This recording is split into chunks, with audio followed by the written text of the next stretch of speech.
Supreme কোর্টে রাজ্য সরকার আবার দ্বারস্থ হয়েছে, যেই অর্ডার দিয়েছিল সুপ্রিম কোর্ট এর আগে সেটাকে মডিফিকেশন করার জন্য। সেটাতে কি বক্তব্য রয়েছে রাজ্য সরকারের, এবং কর্মচারীরা কি চাইছেন? জেএনইউ ফেরদৌস শামীমের সঙ্গে তিনি কর্মচারী ফেডারেশনের থেকে এর আগেও অ্যাপিয়ার হয়েছিলেন। দাদা, রাজ্য সরকার কি বলেছে এবং আপনাদের কি দাবি থাকবে? দেখুন, রাজ্য সরকার যেটা চাইছে সেটা হচ্ছে যে জাজমেন্ট থেকে অনেক দূরে সরিয়ে গিয়ে নিজের মতো করে ডিএ দিতে। সেটা একেবারেই সম্ভব নয়, কারণ জাজমেন্টে নির্দিষ্টভাবে বলা আছে ডিএ দিতে হবে এআইসিপিআই অনুযায়ী এবং রোপা রুল 2009 যে ডেফিনেশন অনুযায়ী সেই অনুযায়ী। রোপা রুল 2009 স্পষ্টত বলা আছে 1982 = 100, 536কে বেস ধরে আপনাকে ক্যালকুলেশন করতে হবে। ওরা সেই বেসটাকে চেঞ্জ করে 605 করেছে, যেটা কোনোভাবেই সম্ভব নয়। দ্বিতীয় হচ্ছে যে আবার একই কথা, সেই পসিটি অফ ফান্ড কখনোই গ্রাউন্ড হতে পারে না, সেটা ইন্ট্রিম অর্ডারেই বলে দিয়েছিল।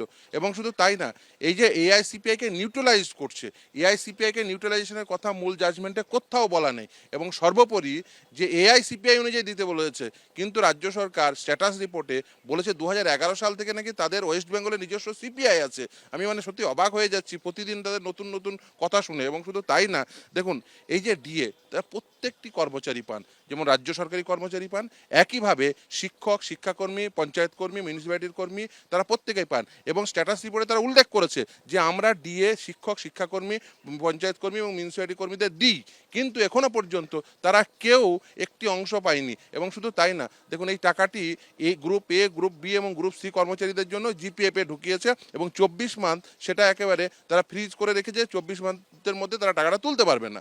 এখন এই যে মূল রায়ে সেখানে কোথাও এই কথা বলা ছিল না। মূল রায়ে কি বলা ছিল?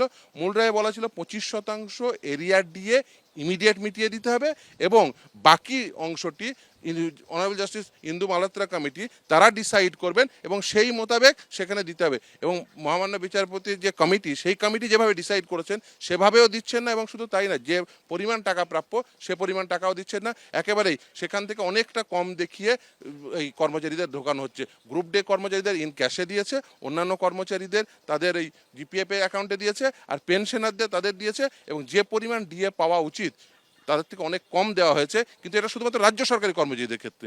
কিন্তু যেটা গ্র্যান্ট ইন এড, বিশেষ করে শিক্ষক, শিক্ষাকর্মী, মিউনিসিপ্যালিটি কর্মী, পঞ্চায়েত কর্মী, তাদের শুধুমাত্র এসওপির কথা বলা হয়েছে, কিন্তু এখনো পর্যন্ত দেওয়া হয়নি। যদি এসওপির নোটিফিকেশন হয়েছে, কিন্তু কেউ এখনো পর্যন্ত সেই টাকা চোখে পড়েনি। সুপ্রিম কোর্টের রায়ের পরও রাজ্য সরকারি কর্মীদের বকেয়া ডিএ নিয়ে জট কাটেনি, আর সেই কারণে ভোটের 9 দিন আগে আজ সুপ্রিম কোর্টে ফের ডিএ মামলার শুনানি রয়েছে।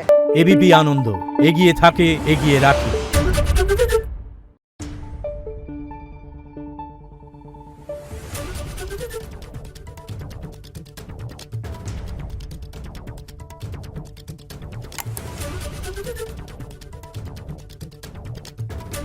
Thank you.